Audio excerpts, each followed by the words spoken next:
வணக்கம். கொடுக்கப்பட்டிருந்தால் தலைப்பை நோக்கி நகர்ந்திருப்பேன்.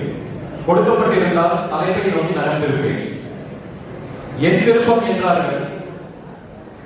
இப்பிரபஞ்சத்தில் அவனை தவிர நான் சென்று சேரும் இடம் உண்டா?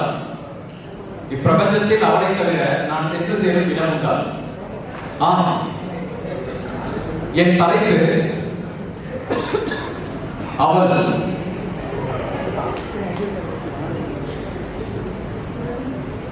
கவிதை பாட கவிஞன்தான் வேண்டுமா?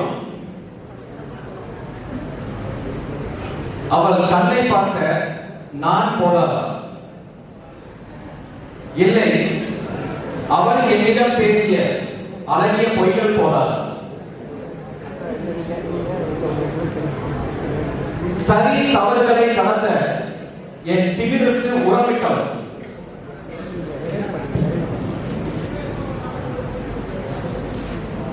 ஸ்வரங்கள் தோற்றும் தமிழ் உச்சரிப்பிற்கும் அவனின் ஸ்வரங்கள் தோற்றும் தமிழ் உச்சரிப்பிற்கும் அவன் தமிழ் பேசும்போது ஒரு விமர்சனம்.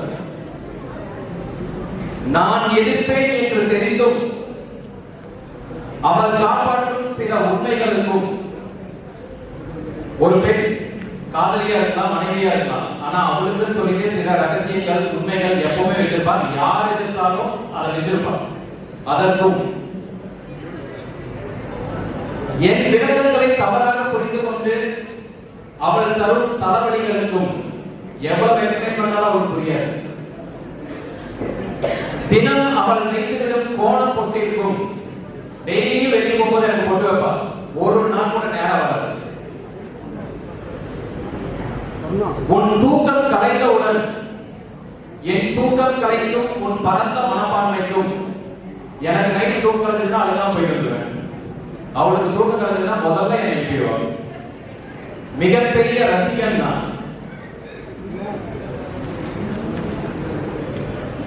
இறுதியாக என் சிந்தனைகள் மட்டும் திருடப்பட்டிருந்தால் கம்ப்ளைண்ட்ஸ் ஆடிட் செய்திருப்பேன்.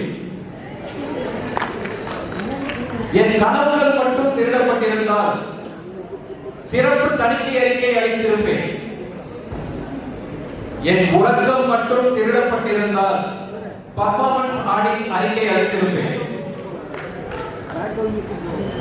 இங்கு நானே திருடப்பட்டுள்ளேன். என் தணிக்கை அறிக்கையால் மட்டும் என்ன செய்ய முடியும் அவளை? இங்கு நானே திருடப்பட்டுள்ளேன். என் தணிக்கை அறிக்கையால் மட்டும் என்ன செய்ய முடியும் அவளை? நன்றி.